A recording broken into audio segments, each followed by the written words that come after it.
my very first course at UIC, or day of class at UIC, I came to a room with whiteboards and there was no pens, so I ran back to the department to grab some pens, filled in the boards, and then tried to erase them, and they didn't erase, so we have whiteboard markers here today. Alright, so I'm going to talk about a fairly elementary topic about coloring maps on surfaces.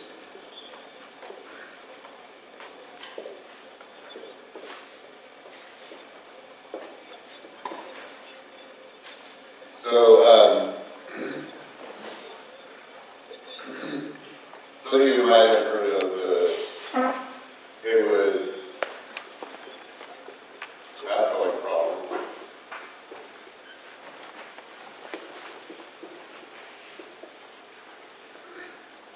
Of course, it was the classic conjecture, the four-color theorem, that you can color every map in the plane with four colors. But before that was proved, people thought about this, how many colors you need to color a map on a surface of higher genus.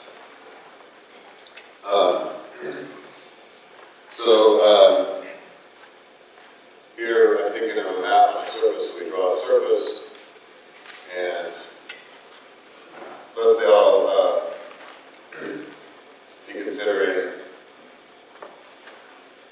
compact surfaces, but that's the case I'll be interested in. And you can divide it up into a bunch of regions.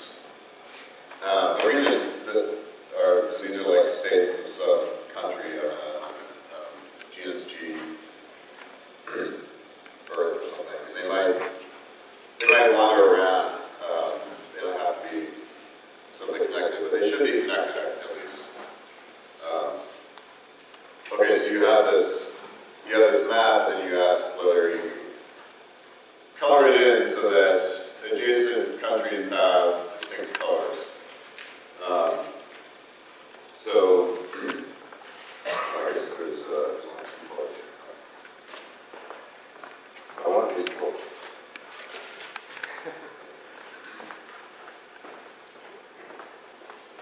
Okay, so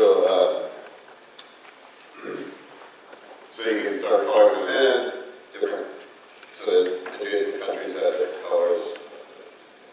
And well, if they don't share a border, then you can use the same color. So hopefully there's a little name on there that you can distinguish countries that are not adjacent to each other. You don't expect them to be part of the same country. So the classic question is, what's the known number of colors? So we immediately change this problem into a question of graph theory, where you, instead of having maps, you stick a dot in each region. Since it's connected, then you can access that dot within your country without having to leave the borders, crossing another country. And then if two countries are adjacent, then you draw an edge between them. Can everyone see this okay? If not, there's plenty of space on the front. Okay, so if they're adjacent, then we can draw an edge between them. And we can do this for every border. So there's some hidden assumptions here about, everything is a surface. The boundaries are tame curves or something, which I'm sort of ignoring. And we could have two countries that might have multiple edges between them. But I'm also assuming that there's no self-adjacent countries, so there's no loops. If the country had, you can't share a border with itself. So here, in this formulation, the graph should be loopless even if there's multi-edges. Okay, so we get some graph on a surface, and then if we can color the country with a color, then we just color the corresponding dual vertex with that color. And then we want adjacent vertices to have distinct colors. So we change to a color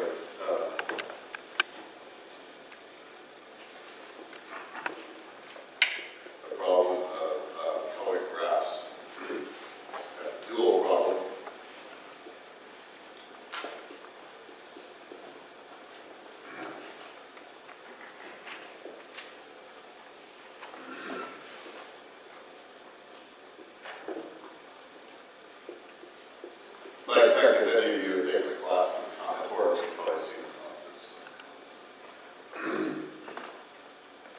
so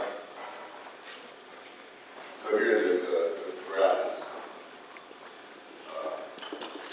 simply loopless. And here is a graph that sets the common work. So you have a set of vertices and a set of edges between them. It's they're just packed, it's fine. Okay. Now, one thing you can do here is immediately change to a slightly more restrictive category of triangulations. So if I have a graph on a surface, and if there's 4 corners that meet, like 4 corners in the U.S., was it Utah and Arizona, New Mexico, and Colorado, I could make is it Colorado and Arizona adjacent, or Utah and New Mexico, if I got that right. So you immediately, if you have 4 corners, if I can color a map which has states or countries that are adjacent like this, I can perturb it to make it generic so that every corner there's at most 3 countries or 3 states meeting. And if you can color this guy, then you can color this guy, because this is less restricted. These guys can have the same color. But here, you're just discriminating for colors. So let me restrict to consider triangulations. And this, again, it's a slightly more general version. It's not a simplicial triangulation.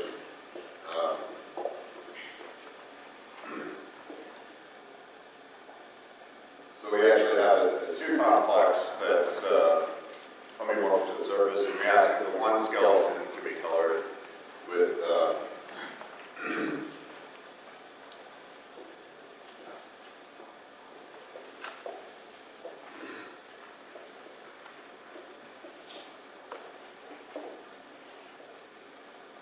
so how many colors do we need to color the one skeleton?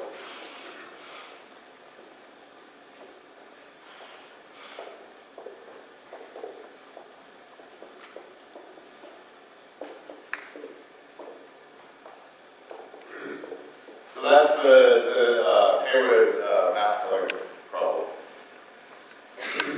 I might be mispronouncing that. It might be Haywood, but I got it first.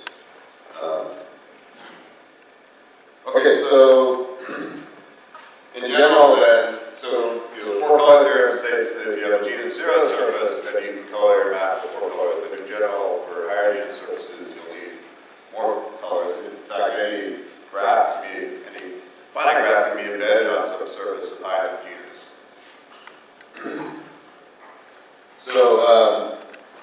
So conjectured by Haywood was that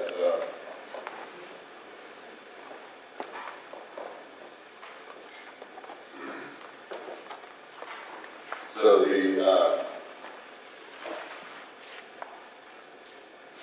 minimal number of colors necessary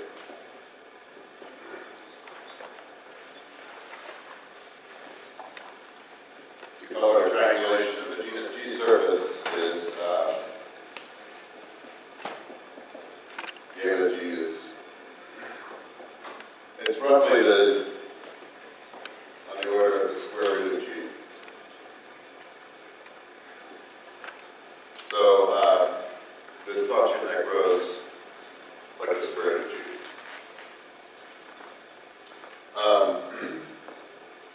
You can consider this for non-oriental surfaces too, like the projected plane.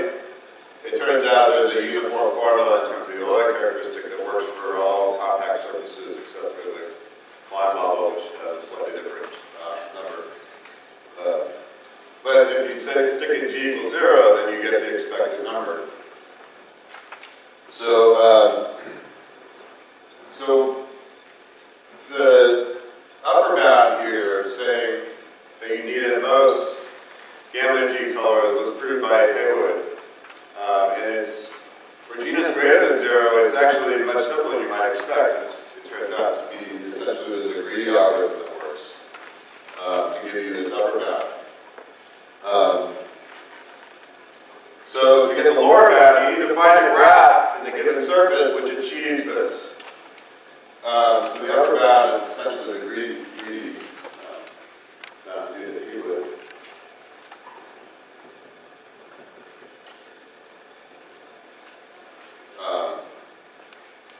Well, of course, it's Agol in Haken, though in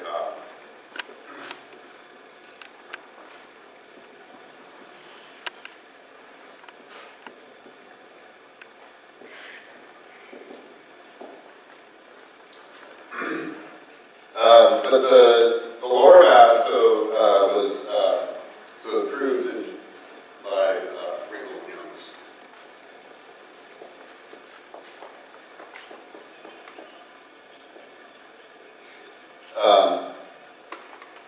So they found the complete graphs in a circle. Can you see this in the back? Which achieve this bound. And there are certain cases for a certain G coverage of certain numbers, 12 I think it is, you can actually realize the complete graph by triangulation. So K4, so K gamma of G embeds in sigma G, the surface of genus G.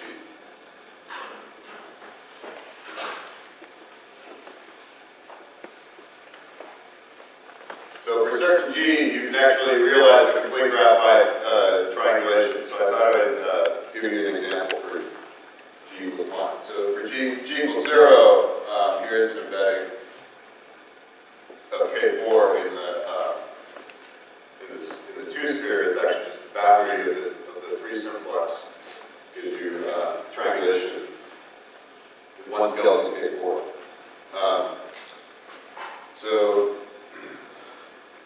that's G equals 0. So K7 embeds in sigma 1, the 2 torus. So one way you can get this little algebraic construction, so we'll take zeta to be either pi over 3, 1 plus square root of minus 3 over 2, choose your favorite square root of minus 3. And then we can think of this as, it's a complex number sitting in the plane, and then we'll take the interval 0, 1 and C, and then take the elements 2 plus zeta in the Z of zeta is the ring of integers. This is the ring of integers of Q adjoined square root of minus 3, this quadratic imaginary number field. And this, the norm of this is 7. That's the order of Z of zeta modulo this, the ideal generated by 2 plus zeta. So we just take all multiples in that ring, and that's quotient is order 7. So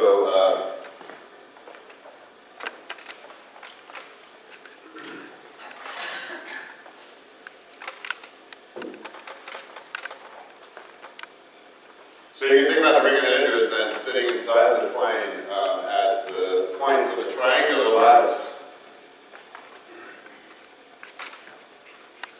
We take a group G as UZ plus B, where B is this ring of integers, and U is in the multiplicative set of that. What are the invertible elements in here?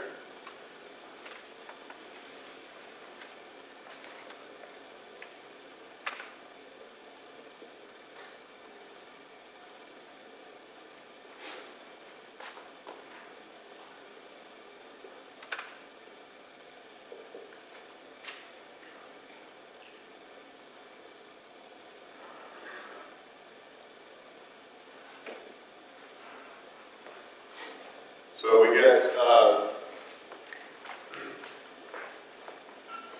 did anyone have an answer for this? I could be a little here, I guess.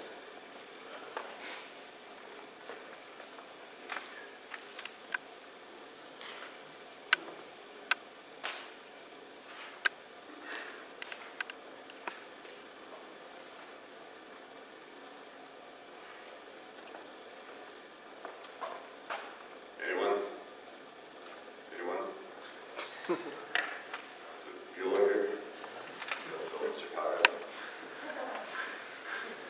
What are they, so the invertible elements has to have an inverse that's also an integer. These are the algebraic units in this number field.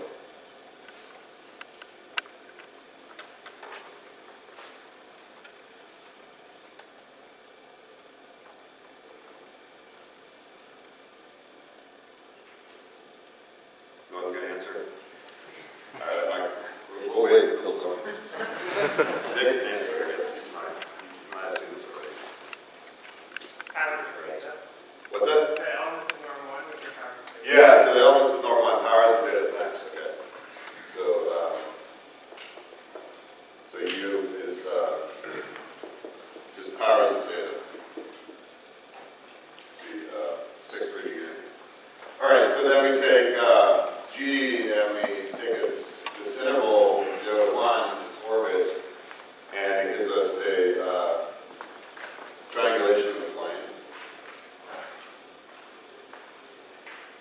All right, we just translate this around by these affine transformations. So here I have Z is my variable. Think of these as a group of affine translations. So we have the translations by these integers, and we have rotations by the algebraic units.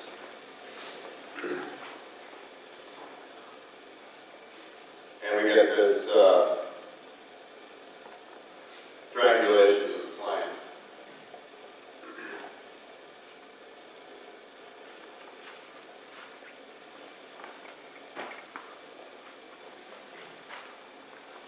Where the vertices are the ring of integers of Q equals squared minus 3.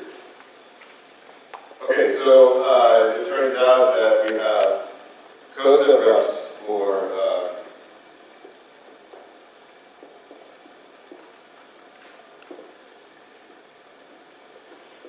ring of integers modulus ideal. So 2 plus theta is, so we wander over 2, and we add zeta.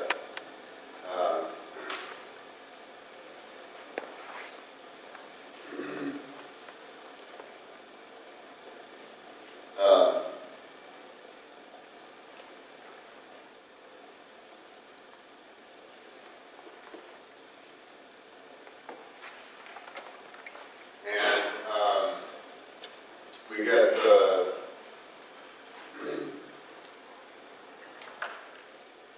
so the ideal generated by 2 plus theta is a sublattice here, and we just take the cosets. It turns out the coset representatives are given by zero union the units. So by translating, we can translate everything by the sublattice back to this fundamental domain. In fact, the fundamental domain looks like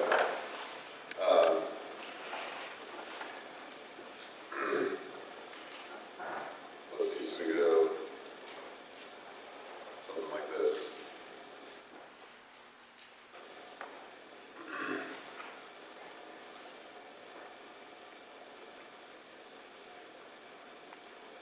If I did this right. Oh, whoops, I missed the hatch here. So, I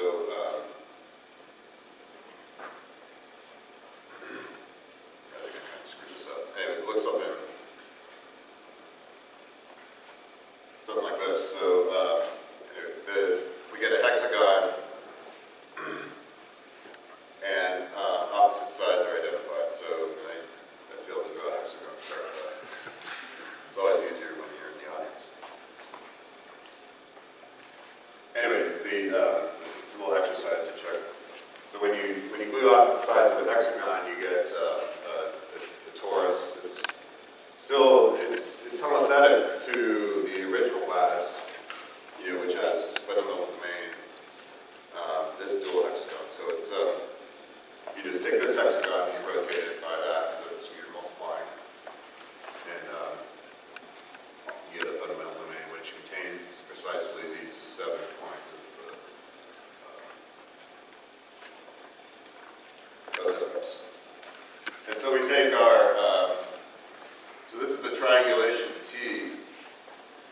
triangulation of the plane. And then we mod out by this ideal, and we get the triangulation of the torus. And what's the one skeleton?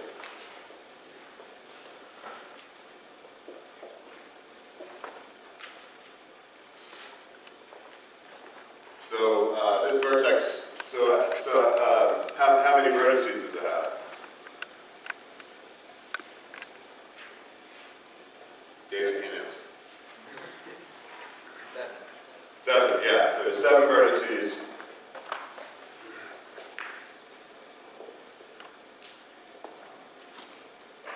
And this vertex has, so they're just given it by these coset reps. This vertex has degree 6. It's adjacent to all the other 6 vertices, right?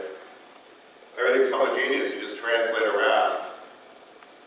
The full group of translations acts transitively on this graph. It's completely homogeneous, so you get, it's a copy of K7. Contained in something homomorphic to 2 torus. Okay, so that means that we need at least 7 colors to color a graph, this particular graph on the torus, or triangulation of the torus in general. Then you need at most 7 colors to color a graph on the torus. So that's the Agol math color theory.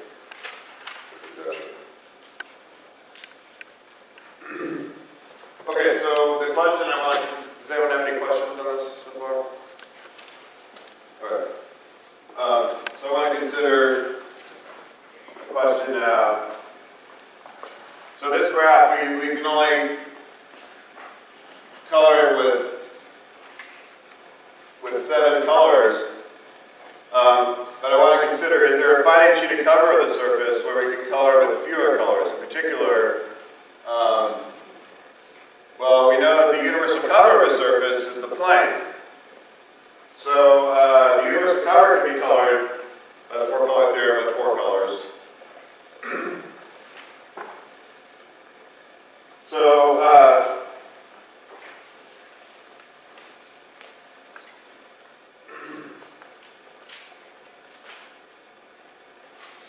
So if we take a surface and we take its universal cover,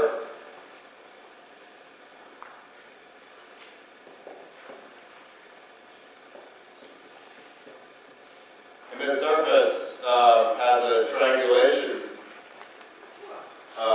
that's embedded in it, then this might require, say, 7 colors, like our example, but we can pull back that triangulation in the universal cover. So it's a push out. So you take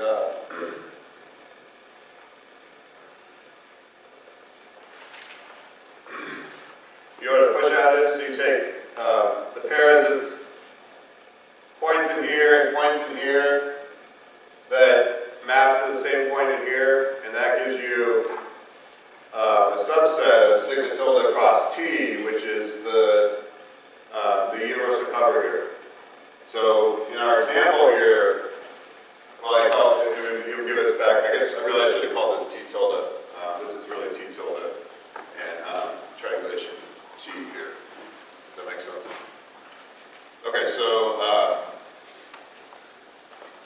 that's the triangulation of the universal cover, which is now the plane.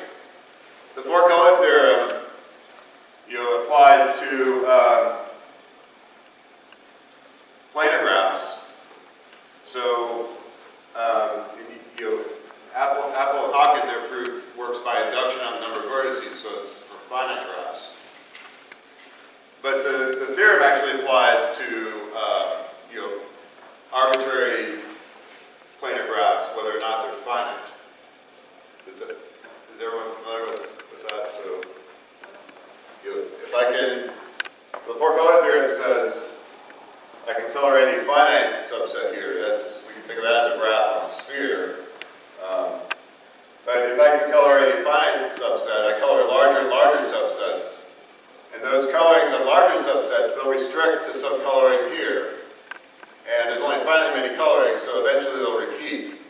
So a diagonalization argument says that I can color all the vertices of that graph in the plane. This is the usual kind of diagonalization argument.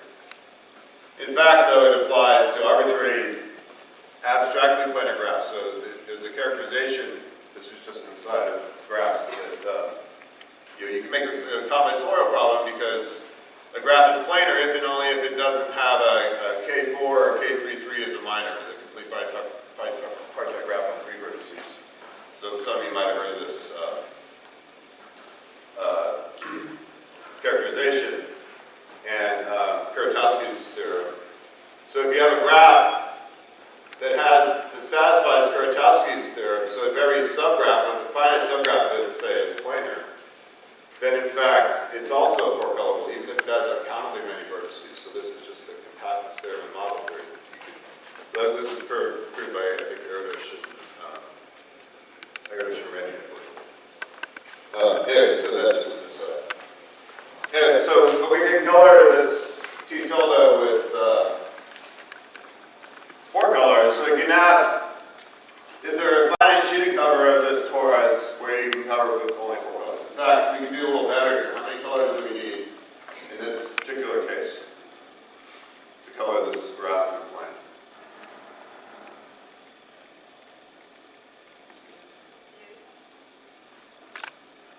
Okay, so let's see. I'm glad. So that's not the right answer, but take the average. 3, yeah. So we need at least 3 because we have a triangle here. So let's say this guy is black. Then we can color this triangle with 3 colors.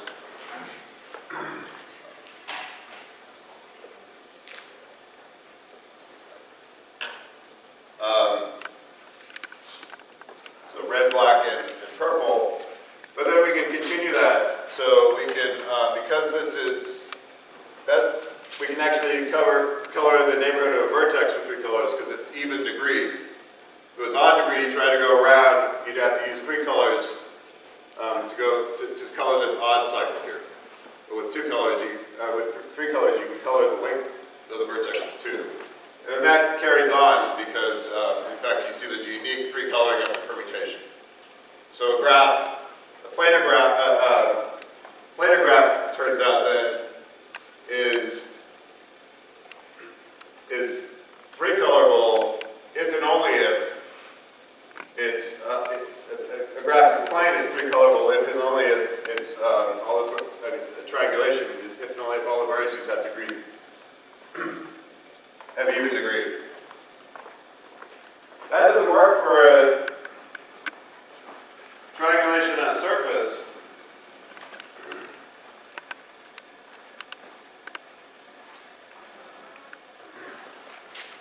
So you take T and triangulation on a surface with even degrees of vertices.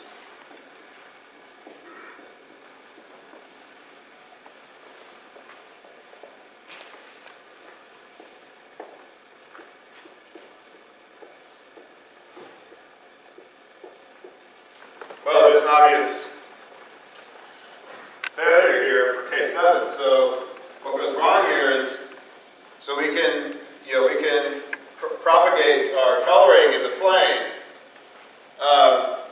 The reason that works, though, is that the plane is simply connected. So you go around, coloring triangles, and there's always, once you color 2 edges of it, 1 edge of a triangle, and 2 corners of a triangle is a unique color to use on the other edge. And as you go around any vertex, that's okay.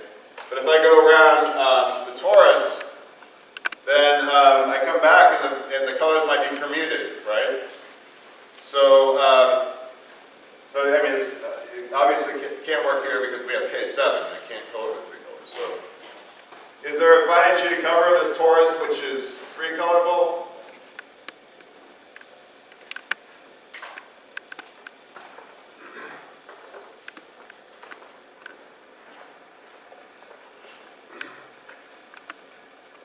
T tilde is recolorable.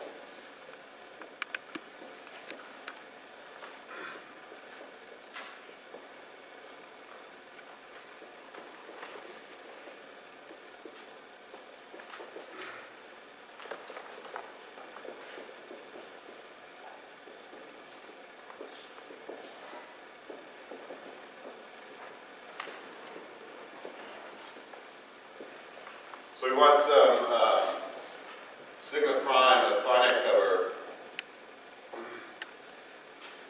with a corresponding triangulation T prime that T prime is recolorable. Is that possible?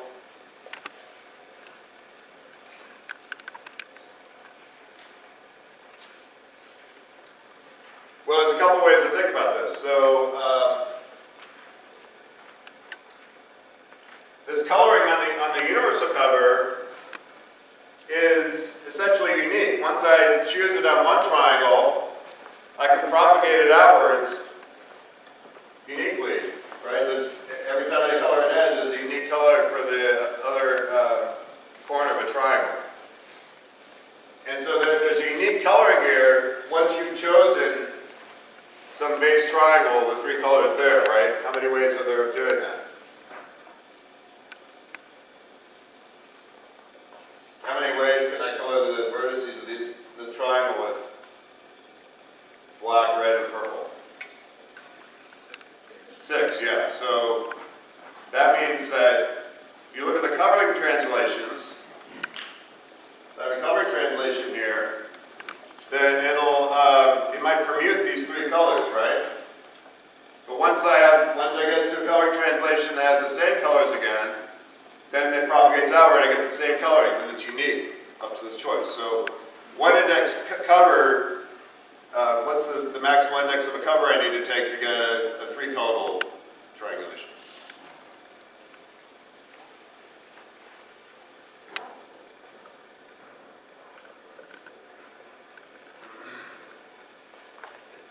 Six, yeah, so there exists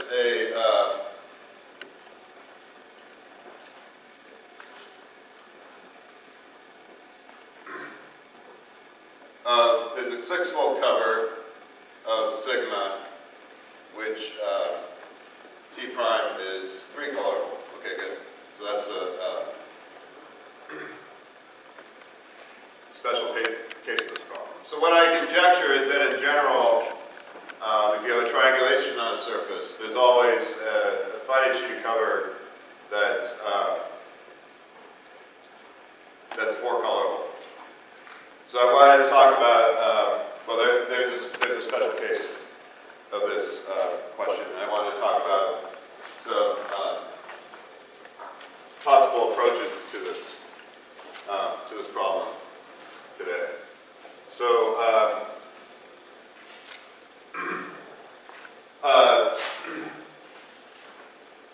let's think about some special cases of this question. So my conjecture is that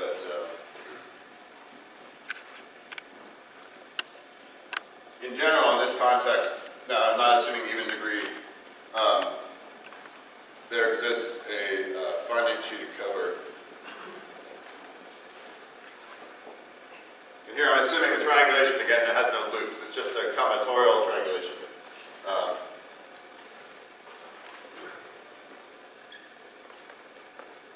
Such that T prime is four-colorable.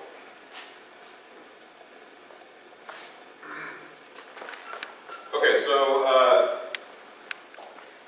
let's think about some special cases here. So we thought about this case, case 7 in a torus. We know there's at most a six-fold cover that is actually three-colorable. So in particular, it's four-colorable because you can always throw out any colors you want and not use them when you're talking about these coloring problems. I suspect that's probably the best you can do. Maybe I haven't checked all the index less than or equal to 6 subgroups, but I suspect that's the best you can do. Okay, so some simple cases here I'll make another comment. I'm only considering, finite graphs on compact surfaces. I wouldn't necessarily expect this to be true if you had infinite graph or triangulation, let's say, of an infinite surface. It's not at all obvious that there might, or I wouldn't necessarily conjecture this. That there might be a finite-sheeted cover of that's forecolorable, but I haven't really thought about that, the infinite case. Okay, so for genus 0, the two-sphere, this is the four-color theorem of Apple and Hawken from 76. Well, I talked about orientable surfaces. You can also consider the non-orientable case, like RP2.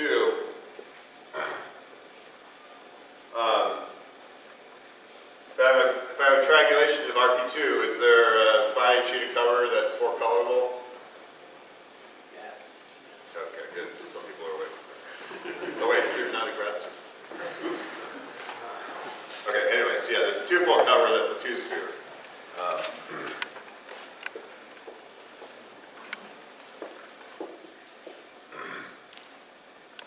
Yeah, so clearly, if you can do this for orientable surfaces, every surface has an orientation double cover, so you might as well consider the orientable case.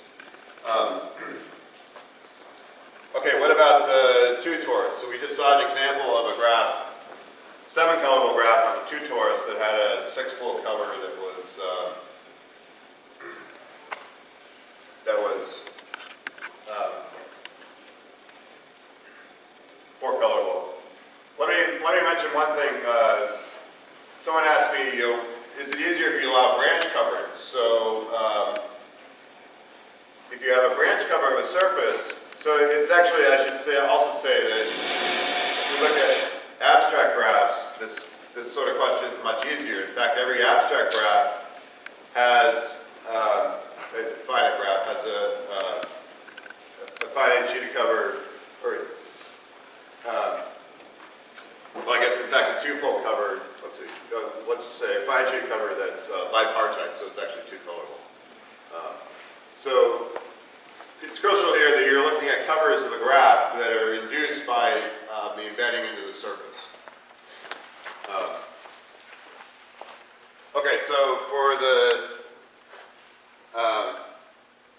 so if you allowed branch covers of surfaces, then you could branch them over the vertices to get a branch cover which had even degree of all the vertices, and then pass to another 6-fold cover which was four-colorable. So allowing branch covers also is a little too makes the problem a little too easy. Or maybe if you branch over points in the faces, it might, even then I think it should be much easier to do. So so it's crucial here that you're allowing only covers of the graph that are induced from covers of the surface, and connected covers of the surface. Okay, so for a two torus, well, this argument that worked for the case 7 was very special because that all had even degree vertices. But for a torus, for a graph on a torus, triangulation of a torus, we can take our triangulation there and something like this. And then we can take an infinite cyclic cover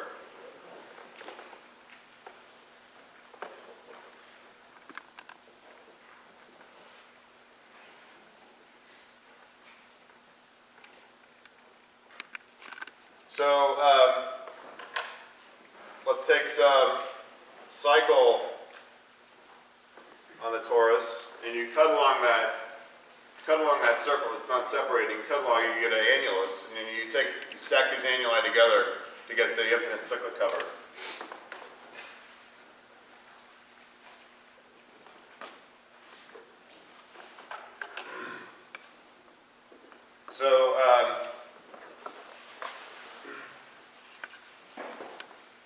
So now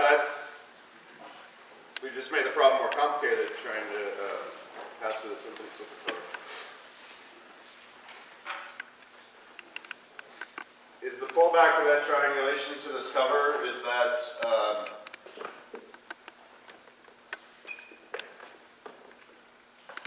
so is the triangulation forecolorable now? We pull back our triangulation here and we get something that winds around.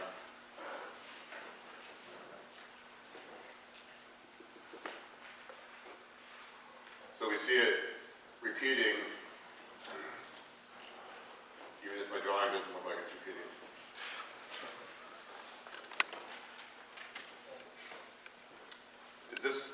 Is this graph forecolorable? Yes, what's that? Yeah, the annulus is planar. Yeah, great. Okay, so it's genus 0 now. This is planar. And so, so now this is forecolorable.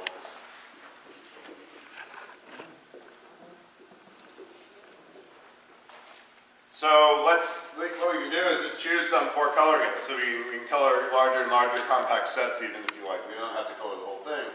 And what you see here is that we have this kind of, around this red curve, it's going to meet all these triangles. And there's some, there's some forecoloring here. And we can,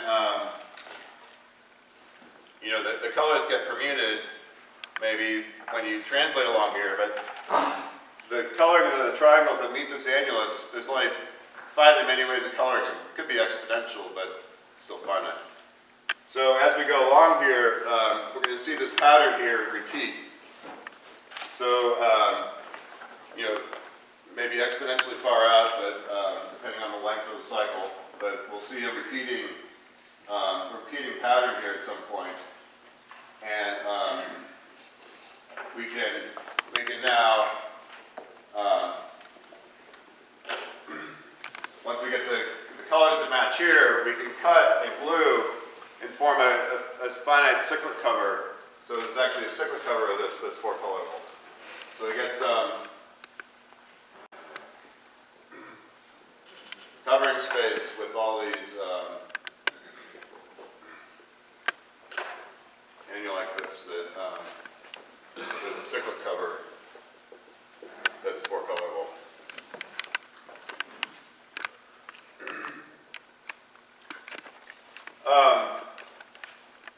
All right, so that's another. So that's a special case of this problem that works for any genus 1 surface.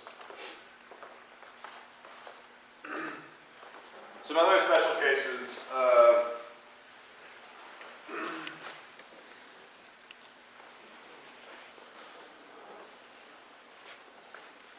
So let's take triangulation. If we have a triangulation, let's actually go back to the map picture that I had originally. Let's see, I think that was in blue. And you take the dual graph on the surface, which is a trivalent graph on it.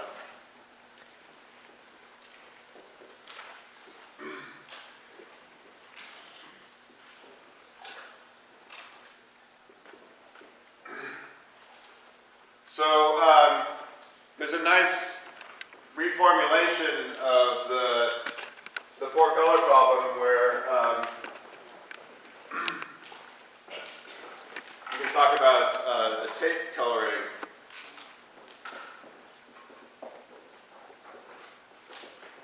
Of a cubic graph. That just means trivalent graph. So you can color the edges in 3 colors.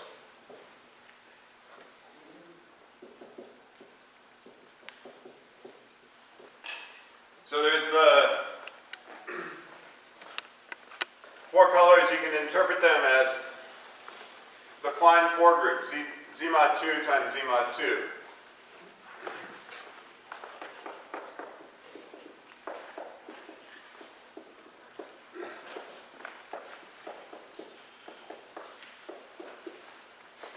So Klein made a great achievement in mathematics, and he got one of the very simplest groups named after him. So that's,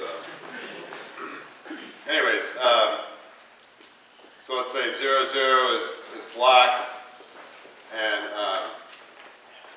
what do we have? Say 0, 1 is purple, and 1, 0 is blue, and 1, 1, oops, 1, 1 is red. That's it. Okay, so these are the 4 elements of the group. So we can color. We can choose one region to be, say, 0, 0, the 0 element of the group, identity element. And when we cross an edge of the triangulation, we're crossing from one region on a map to adjacent one. We can three color the edges. So let's say red. We three color them the 3 non-zero elements of the Klein 4 group. So if I color these red, purple, and blue in any way, then I can get a 3 coloring of the edges of this graph.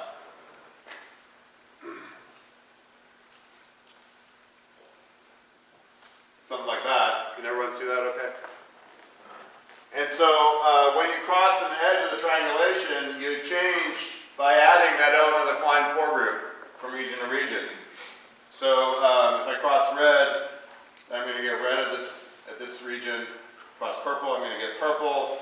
And then you check that if I cross blue, if I start red and I cross blue, I'm going to get purple, because I'm just adding the 3rd element of the Klein group to these distinct elements here. So anyway, so that's how you get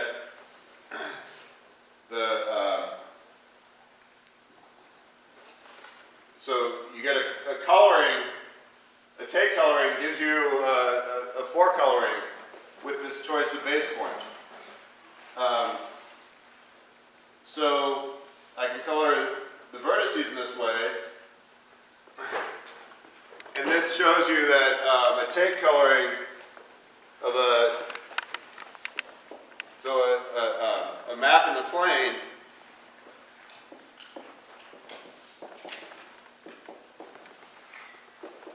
is with generic, with trivalent vertices is 4 colorable if and only if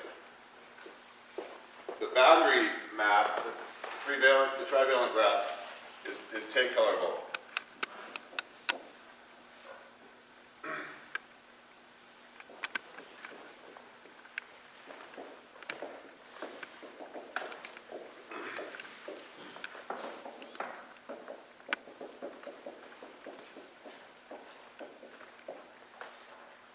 Once we take a triangulation on the sphere and take the dual cubic graph, is that still true?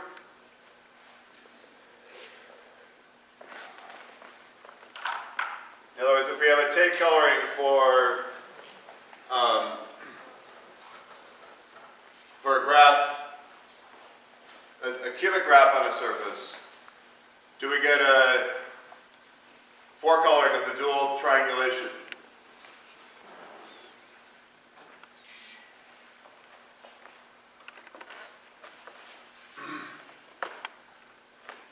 Well, you have the same issue here, right? Like I should have prepared this for the K7 graph, but so this is not necessarily true on for a cubic graph dual the triangulation of a surface.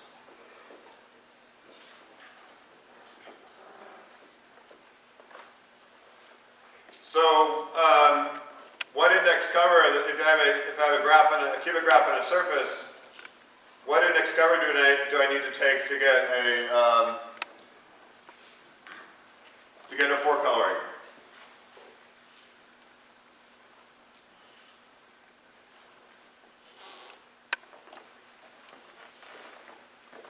So I wander around in my Klein Klein foregroup here, right? I wander around, I come back, and I might come back in a different element of the Klein foregroup, right?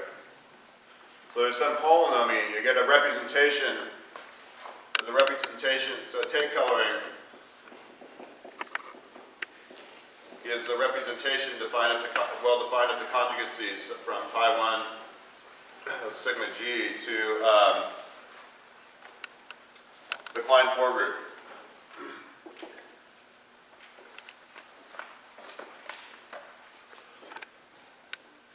So what's the index cover that I need to take to get it to be 4-colorable? 2. Okay, 2, good try, okay. 4. I like it, but that's not quite right necessarily. I mean, it might be true in some cases. 4, yeah, I think in general you might need 4. That's the order of the Klein foregroup. So you take the kernel of that map, and then what that means is you go in and you loop in that kernel, and you'll come back to the same color. So there's no global ambiguity. So you take the kernel of rho, the covering corresponding to that, and of course this might be the trivial map, in which case that will be a disconnected cover. So it could be index 2, but in general, if it's surjective, then you get a 4-fold connected cover.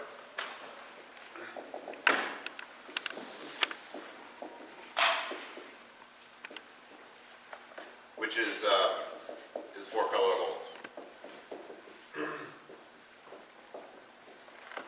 Okay, so that's, but then you reduce the problem now to looking at Tate colorings instead of 4 colorings. And this is, something Tate tried to do, back in the 1800s to try to prove the 4-color theorem. There's another slight variation. Let's see. Oh, I guess maybe I'll skip this.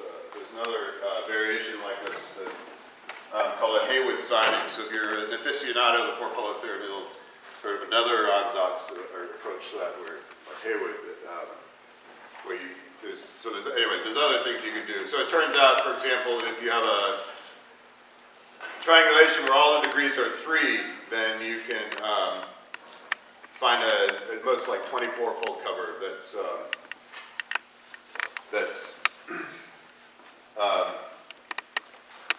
4-colorable, because if you have a triangulation of the plane where all the vertices have degree of multiple 3, then there's a very simple coloring that's periodic, where you color the length of a vertex is now a degree 3, multiple 3 cycles. So you just color it with the other 3 colors in some cyclic permutation. And anyway, so that's another example where but there the whole nomi might be, you look at permutations of 4 colors, so you get mostly index 24 full cover. So these are some special cases. All right, so last 5 minutes, I just wanted to mention another possible approach in conjecture that mimics the kind of torus case that I'm erasing right here. So let's take a genus G surface and take a triangulation on there.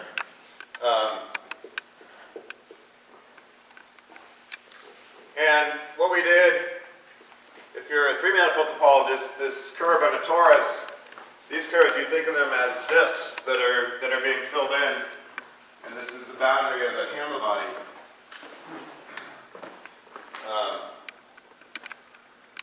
So we can sort of fill in this with a solid torus. Let's try to do a similar thing here. So think of this genus G surface is bounding a genus G Hamlet body. So this is a genus G Hamlet body. We can cut along these disks and form the universal cover of this Hamlet body.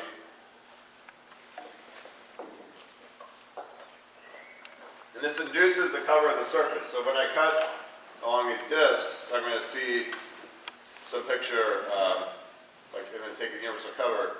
I'll see, you can take a Cayley graph of the fundamental group of the Hamlet body, which is a free group on G generators, and take a little regular neighborhood of that. So I'll see all these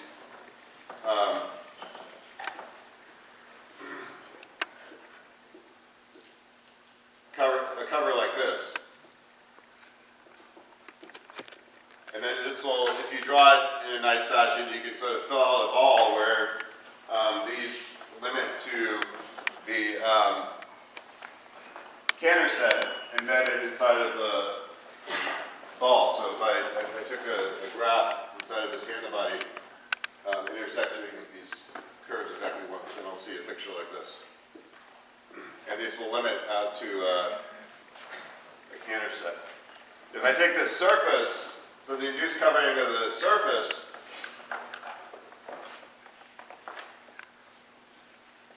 let's call it sigma G double tilde, union the Cantor set, it actually gives me the two-sphere. There's a geometric way to see this using Kleinian groups that's way overkill. But anyways, this is a planar surface, in other words, because you get a two-sphere, remove a Cantor set, it's still planar. So I pull back the graph here, and my triangulation now is 4 colorable up here. Okay, so 1 minute left. I just wanted to say that we take okay, so let's call this T tilde tilde. C4 of T tilde tilde is the 4 colorings. And I want to know, is there an invariant probability measure?